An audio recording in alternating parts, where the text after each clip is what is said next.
Sangwa amahoro nshuti mukunzi wacu ubandanya kubana natwe ngaha kuri ino mboneshakure igushikiriza amakuru ibiganiro kumwe n'inkuru bigezweho biriko biravugwa irya nino mu gihugu c'u Burundi ndetse no hakurya y'imbibe z'igihugu c'u Burundi mu yandi makungu. Ntunyemerere nkuhe ikaze ndaguhaye mwaramutse neza cange mwiriwe neza bivanye n'aho dukurikira uherereye kuri uwu munsi wa gatandatu w'inyerekerezo rya kabiri z'ukwezi kw'icenda umwaka w'ibihumbi bibiri na mirongo ibiri na gatatu.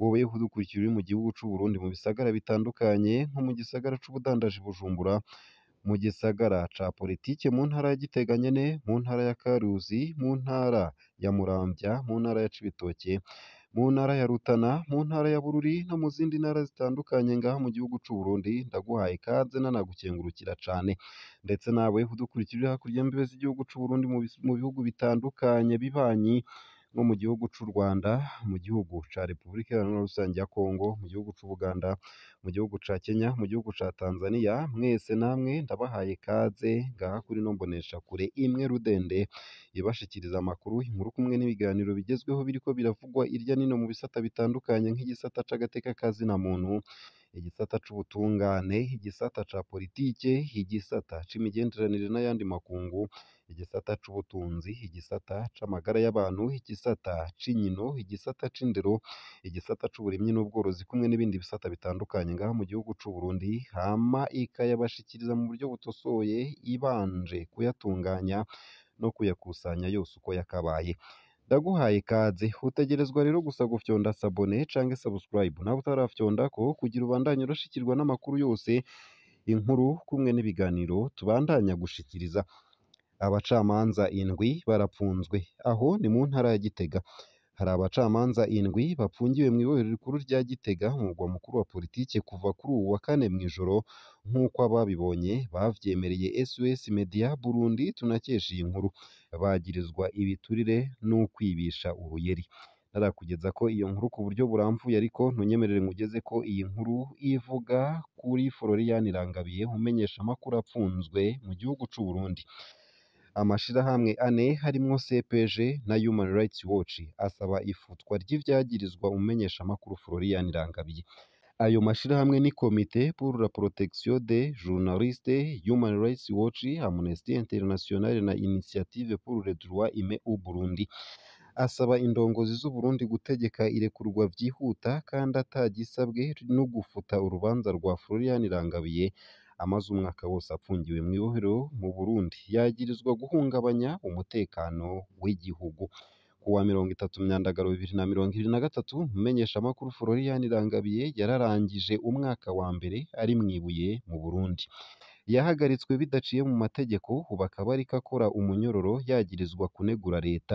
Uko akaba ariko vyatangajwe n'abashakashatsi ba Amnesty International, Initiative pour le Droit Humain au Burundi, komite ijejwe gucungera abamenyesha amakuru na Human Rights Watch.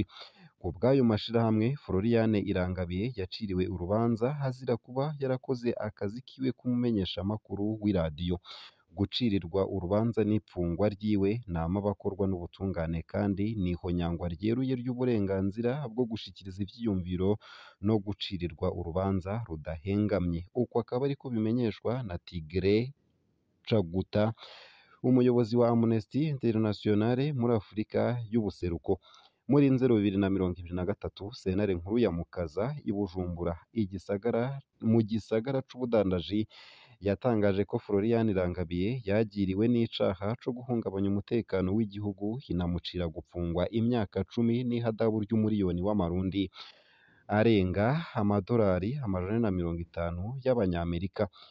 Hari mu rubanza rwaranzwemwo ubunenge bwinshi aho umushikirizamanza wa Repubulika atatanze icagirije na kimwe.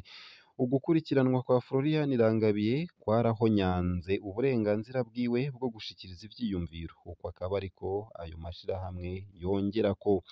Amajambo yatumye Irangabiye ashengezwa hari mu kiganiro ca radiyo Igicaniro ikorera ku buhinga ngurukana bumenyi, ikaba yaratangujwe n'abarundi bari mu buhungiro aho we n'abatumire biwe baneguye leta y'u Burundi. Muri Rusama 2023 sentare y'iyungururizo ya Mukaza yemeje urubanza yaciriwe. Nubwo sentare nkuru yari yabonye ko ibazwa rya Florian Irangabiye ryari ritakurikije amategeko agenga igitabo kivuga uko imanza zitohozwa, kuko vyabaye ata mushingwamanza bari kumwe kandi ko atari yabwiwe uburenganzira bwiwe bwo kutavuga. Umucamanza yabonye ko bitotuma hafutwa amatohoza yakozwe. Ubu abashingwamanza biwe bungururije urubanza muri sentare Ntahinyuzwa. Florian Irangabiye akaba amaze igihe agwaye kandi amagara yiwe arageramiwe muri iki gihe apfungiwe mw'ibohero i Muyinga mu buraruko bushira ubuseruko kubw'umuryango wiwe. Iyo ikaba ari iyindi mvo yotuma arekurwa ku bwa CPG. Ukubura imiti nyayo yandikiwe Florian Irangabiye si ubwicanyi gusa, ahubwo ni ukubura ikigongwe biriko bikorwa na leta ku bantu batayivuga neza. Abategetsi bategerezwa kumuha imiti akeneye bakanamurekura atagisabwe. Uko akaba ariko vyashikirijwe na Mutoki Mumo aserukira komite ijejwe gukingira abamenyeshamakuru muri Afurika yo munsi ya Sahara. Ku bwabo baharanira agateka k'azina muntu no gushikiriza ivyiyumviro, gutangaza ko Florian Irangabiye n'umunyororo yaciriwe na sentare bishingiye ku vyaha birimwo igipfungu bishobora gukoreshwa ukutariko mu ntumbero yo gutoteza abantu kubera ivyiyumviro boba bashikirije. Amnesty International, Initiative pour le droit humain au Burundi na komite ijejwe gukingira abamenyeshamakuru na Human Rights Watch babona ko ugucirirwa urubanza n'ipfungwa ryiwe bigamije kumuhana kuko yashikirije ivyiyumviro vyiwe, gutyo hakaba harenzwe amasezerano ya Afurika ku bijanye n'iyubahirizwa ry'agateka k'azina muntu hamwe n'amasezerano mpuzamakungu Uburundi bwateyeko umukono ku vyo guharanira agateka k'azina muntu. Ifungwa rya Florian Irangabiye ryerekana ko agatotezo ku bantu bashikiriza ivyiyumviro binegura leta kataragera guhera. Abategetsi b'u Burundi bategerezwa gukora impinduka nyayo mu ntumbero yo gushiraho ubwigenge bw'ubutungane, hanafutwe amategeko amwe atuma haba gufata nk'icaha ugushikiriza ivyiyumviro. Uko akaba ariko vyashikirijwe na Clementine de Montijoye, umurondezi wa Human Rights Watch muri Afurika. Ishirahamwe l'Initiative pour le droit humain au Burundi ribona ko ihagarikwa rya Florian Irangabiye riri mu mugambi wateguwe neza wo gupfunga no gukurikirana vyeruye ku vyaha bitagira ishingiro ku bashikiriza ivyiyumviro bitandukanye n'ivya leta n'abatavuga rumwe nayo. Umukuru w'igihugu Evariste Ndayishimiye ategerezwa kuba azi ifungwa rya Florian Irangabiye ariko aranka kuryiyamiriza. Nimba ashaka ko isi yemera ivyo yama yiyemeza mu majambo ashikiriza, yategerezwa gutegeka irekurwa rya Florian Irangabiye atagisabwe na kimwe kandi akaraba ko leta yiwe itoba iriko ikoresha igisata c'ubutungane mu ntumbero yo gutoteza abatavuga rumwe nayo. Niko bitomorwa na Karina Tatisakian wo muri Initiative pour le droit humain au Burundi. Igihano gikora ku muryango wose.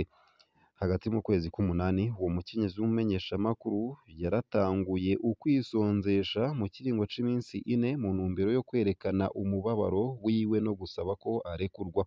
Ivyo vyatumye indwara ya asima imusinzikaza gusumba kubw'isoko ritashimye kwivuga izina mu muryango wiwe ku gutinya ko akurikiranwa. Amagara yiwe arabangamiwe, ntahema neza kuko agwaye asima. Ikindi apfungiwe mu cumba gifatanye n'igikoni, umwotsi wose ukamuhereramwo. Nari gusaba ko arekurwa ariko ndazi ko uwofata iyo ngingo yoca apfungwa mu kibanza ciwe. Uko akaba ariko asigura. Niko gusaba ati ni nk'uko bapfunze umuryango wose. Mwibaze namwe, abavyeyi biwe bari mu zabukuru, nyina wiwe nawe aguma agwaragurika. Kugira urugendo rw'ibirometero birenga 200 bamushira ibifungurwa burindwi ni ikintu kiruhisha cane, birarusha kuri iyo myaka. Nibamurungike n'imiburiburi iwacu i Bujumbura aho ashobora kwivuza. Uwo muntu wo mu muryango umwe na Irangabiye akaba avuga kandi ko abana babiri ba Florian Irangabiye bagwaye ihahamuka. Uwo muntu wo mu muryango umwe na Florian Irangabiye kandi akaba avuga ko abana biwe babiri barwaye ihahamuka. Akenshi cane abana biwe bararira ku murango no mw'ijoro bibutse ko nyina wabo apfungiwe kure yabo. Biba ngombwa ko tubahenda ko buca arekurwa kugira ngo bahore. Mu bisanzwe basa n'abahahamutse. Uko akaba ariko amenyesha.